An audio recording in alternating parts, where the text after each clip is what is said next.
بسم الله الرحمن الرحيم 1447 1448 வருடத்தில் நாம் அடியெடுத்து வைக்கின்றோம்.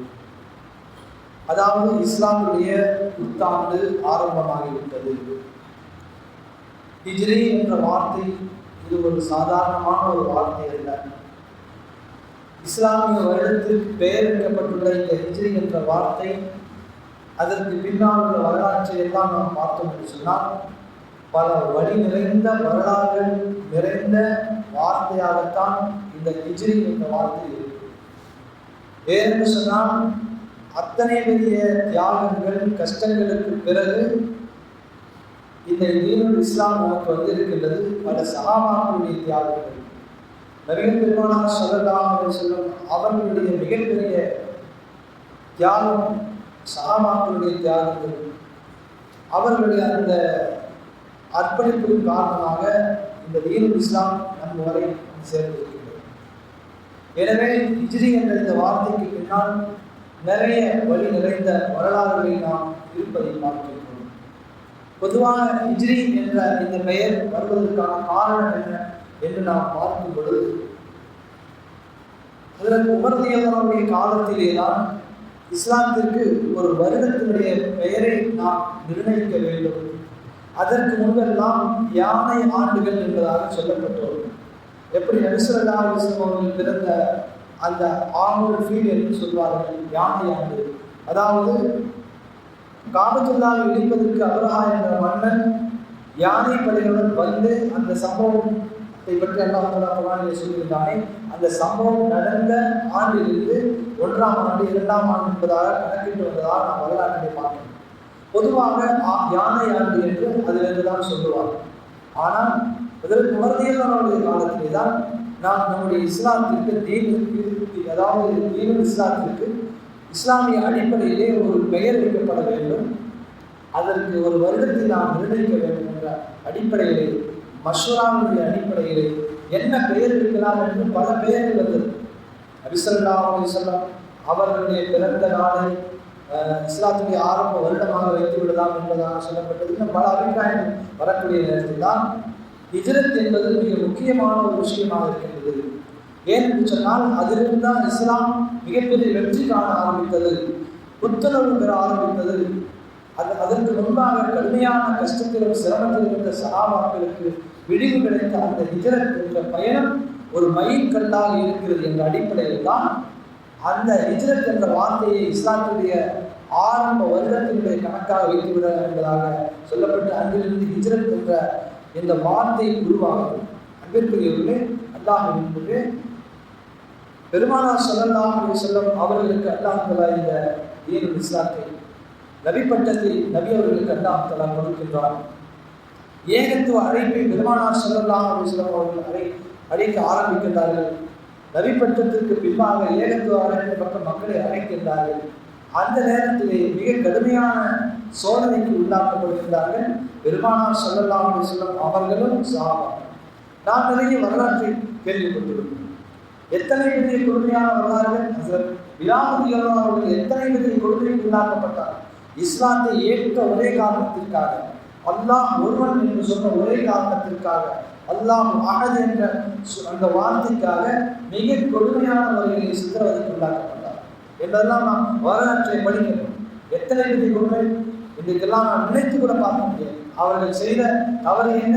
இஸ்லாத்தை ஏற்றார், அல்லாஹ் ஏற்றார், அல்லாஹ் ஒருவன் என்று சொன்னார்.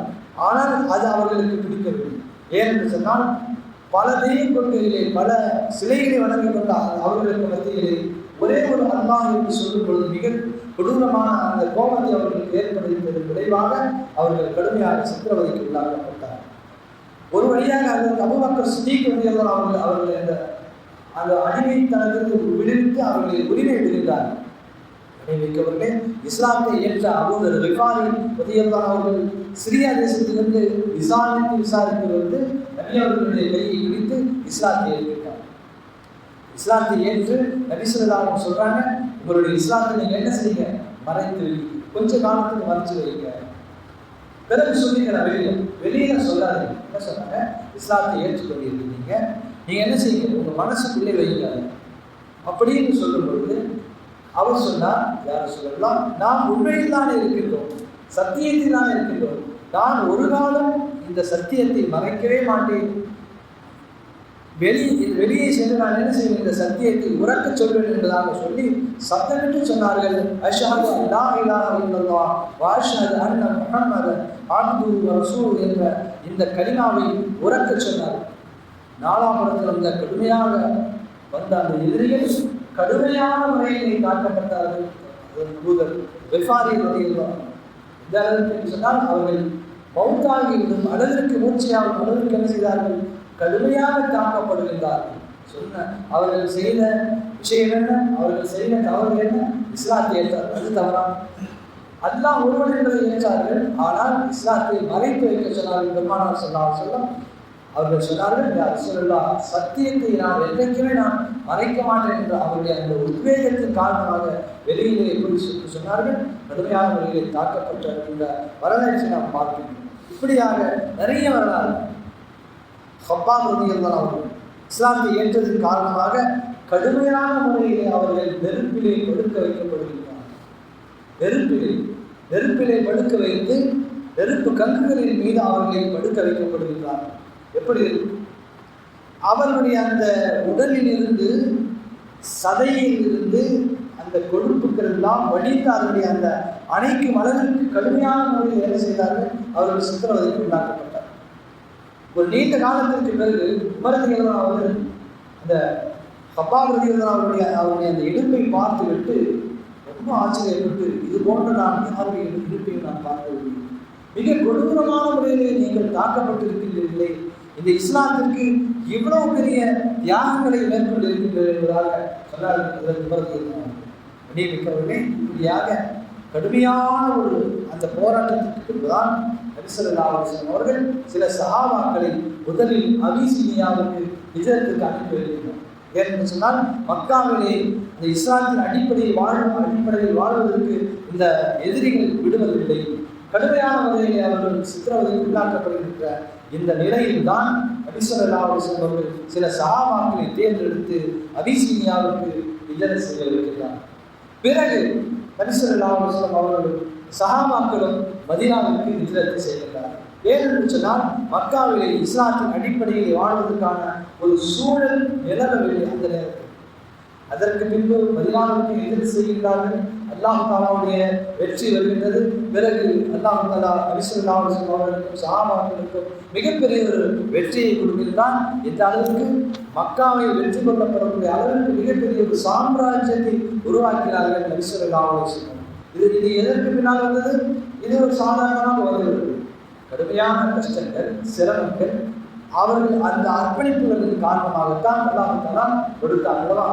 எனவே அந்த ஹிஜ்ரத்துக்கு பிறகுதான் அல்லாஹ் தஆலா இந்த தீனுல் இஸ்லாத்திற்கு மிகப்பெரிய ஒரு வெற்றியை கொடுத்தார் என்ற அடிப்படையில் தான் அவர்கள் என்ன செய்தார்கள், ஹிஜ்ரி என்ற அந்த வார்த்தையை இஸ்லாமிய வருடத்தினுடைய ஆரம்பத்திற்கு வைத்தார்கள். அன்பிற்குரியவர்களே, அல்லாஹ் அவர்களே, எனவேதான் ஹிஜ்ரத் என்பது ஒரு சாதாரணமான விஷயம் அல்ல. ஒவ்வொரு புத்தாண்டும் நமக்கு சொல்லக்கூடிய செய்தி என்ன? பொதுவாக ஒவ்வொரு ஆண்டும் புத்தாண்டுகள் பிறக்கிறது, ஆங்கில புத்தாண்டுகள் பிறக்கிறது. இப்படி ஒவ்வொருவருக்கும் ஒவ்வொரு ஆண்டினுடைய துவக்கத்தை வைத்திருப்பாங்க. ஆனால் இஸ்லாமுக்கும் ஒரு புத்தாண்டு இருக்கின்றது. அது என்னங்க? முஹர்ரம் முதல் மாதம். இஸ்லாத்திலே பொதுவாக நாம் அந்த தேதிகள் எல்லாம் அதிகமானவர்கள் அதை தெரிந்து வைப்பது என்பது மிக குறைவாகவே இருக்கிறது. இஸ்லாத்துடைய முதல் மாதம் என்னன்னு சொல்லி கேட்டால் நிறைய பேர் என்ன செய்வாங்க, யோசிக்க ஆரம்பிப்பார்கள். அது வருடங்கள் என்ன என்று சொன்னால் நாம் யோசிக்க ஆரம்பிப்போம். நாம் நம்முடைய மனதில் பதிய வைக்க வேண்டும். நாம் இப்பொழுது 1447 இருந்து 1448 வருடத்தை அடியெடுத்து வைக்கின்றோம். பொதுவாக எல்லா ஆண்டிற்கும் ஒரு 12 மாதங்கள் இருப்பதை போல அதே போன்றுதான் இஸ்லாத்துடைய அந்த சந்திர கணக்குகளின் படி 12 மாதங்கள் இருக்கின்றது. அதில் முஹர்ரம் என்பது முதல் மாதம், சஃபர், ரபீஉல் அவ்வல், ரபீஉல் ஆஹிர், ஜமாதுல் அவ்வல், ஜமாதுல் ஆஹிர், ரஜப், ஷஅபான், துல்காதா, துல்ஹஜ் ரஜப், ஷாபான், ஷவ்வால், துல்காதா, துல்ஹஜ். 12 மாதங்கள் இருக்கிறது. இவர்களுடைய நாம் இவைகளை கணக்கிலே இருக்கிறது. நம்முடைய வாழ்க்கையிலே ஒவ்வொரு புத்தாண்டு வரக்கூடிய நேரத்திலே நம்முடைய வாழ்க்கை புத்துணர்வு பெற வேண்டும். ஒரு புத்துணர்வை நோக்கி நாம் செல்ல வேண்டும். நம்முடைய அமல்களை கணக்கிட வேண்டும்.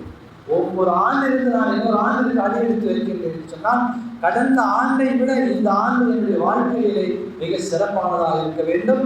அது இஸ்லாத்துடைய அடிப்படையிலும் சரி, எல்லா அடிப்படையிலும், பொருளாதார அடிப்படையிலும் நாம் நியத்து வைப்போம். பொதுவாக ஒரு ஆண்டிலிருந்து இன்னொரு ஆண்டிற்கு செல்லும் பொழுது இந்த வருஷம் என்ன செய்யணும், நான் என்னுடைய வியாபாரத்தில் முன்னேற வேண்டும், என்னுடைய தொழில்துறையில் முன்னேற வேண்டும், குடும்பத்திலே முன்னேற வேண்டும் என்று ஒவ்வொருவரும் ஒரு விஷயத்தை சொல்லுவார்கள்.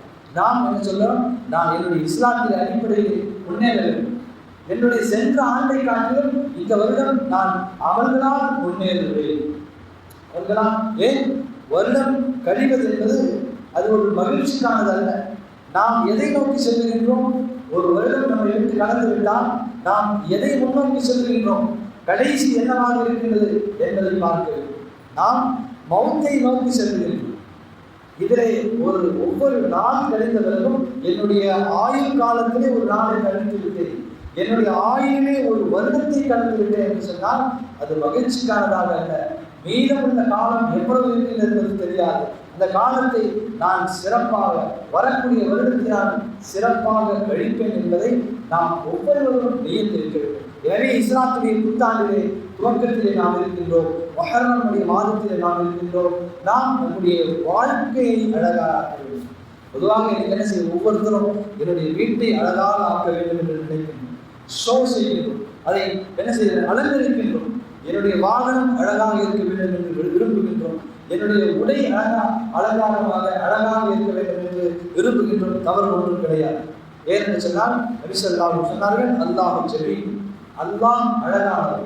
நீங்கள் அழகுபடுத்திக் கொள்வதை அல்லாஹ் விரும்புகின்றான். அது எல்லா விஷயத்திலும் அழகுபடுத்திக் கொள்வதை அல்லாஹ் விரும்புகின்றான். ஒரு சஹாபி அவர்கள் கேட்டார்கள், யா ரசூலுல்லாஹ், நாங்கள் உயர்தரமான நல்ல ஆடைகளை அணிவதும் உயர்தரமான காலணிகளை அணிவதும் பெருமையில் சேர்மா என்று சொன்னார். அதாவது சில நேரங்களில் நம்ம அழகுபடுத்தி டிப்டாப்பா ட்ரெஸ் பண்ணி போகும் பொழுது இயற்கையாக ஒரு விதமான பெருமை வந்துவிடுமோ என்று சஹாபாக்கள் பயந்தான். அதனால தான் கேட்டான்.